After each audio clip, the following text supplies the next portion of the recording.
So Rhonda, what are the requirements for an ADU in order to finance it as a homeowner? Well, there's different types of financing that we can do, but like for conventional financing, we will allow a 1 to 3 unit property to add an ADU. So you can have like a triplex and add an ADU to that. Oh, wow. Yeah, and you can even do minimum down financing too. So so you may not need, like tons of equity. Okay. If you are looking at like purchasing a home with an ADU on it.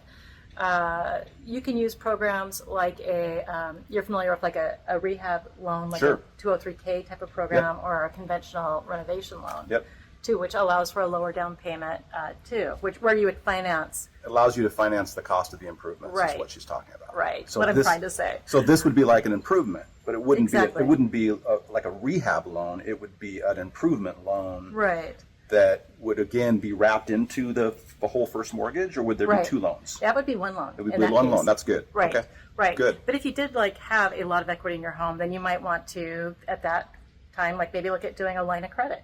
Sure. Instead of doing that, it's all going to depend on what the person's financial scenario looks like. Okay. So what's also important to note though is that when you are using financing, that it needs to meet the zoning requirements. And especially if you're doing it like an all-in-one loan. If you're going to do something like a home equity line of credit, the lender's not going to care about that so much because they're not going to know what the funds are being used for. Right. So you can use that to buy a boat or whatever. Yeah. But or an ADU. Or an ADU. Yeah. The other point too is like, so if you were to add a second ADU, because I know that's something that's allowed in our state, depending on the area, that's also where you might look at doing a home equity line of credit. Or we have lenders that we can broker to, but that sometimes means that the rate might be slightly higher because it's not a conforming program. But 1 unit is conforming? Yes. Just not 2? Exactly. I want to make that clear. Yes. Okay, so you're talking about to add a second one. Right. This would be a whole different animal. Right. Okay. Right, like if you were to have like a mother-in-law apartment. Right. And you wanted to then add a cottage in your backyard, that would be 2. Right.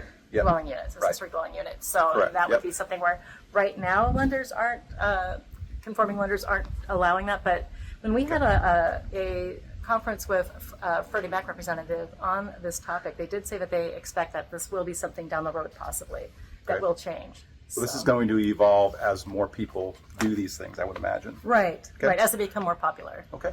So Rhonda, what type of lender programs are out there available for buyers now? Well, so we have the classic like home renovation type programs. So that would be like the FHA 203K or the Fannie Mae or Freddie Mac renovation programs that allow you to finance the cost, based off of what the end result is going to be. That can be used for a purchase or refinance. Okay. We also have a all-in-one construction loan.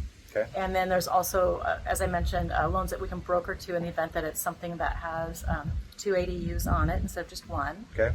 The other options would be like a home equity line of credit is also possible, or just a plain cash out refi if you have enough equity, which would be a refinance. Okay. Something else to consider too, if you are 62 or older, is a reverse mortgage could also do this. Oh, interesting. So didn't know that. You could purchase a home with that, or you can. Reverse mortgages are similar to a HELOC where the lender is not going to ask what's being used with the funds for closing. It's not important. It's just a matter of qualifying for the loan. It's a matter of qualifying, and that's a good point too, is like with some of these programs too, you don't need to have perfect credit to qualify, especially for FHA and reverse mortgages. Okay. I think more people would qualify than what they would expect. So, well, if you have more questions about this and want to know more, please reach out. It's just easy to have a conversation and to see what your options are. You bet. We'll see you on the next video. Yeah, have a great day. Bye-bye. Bye-bye.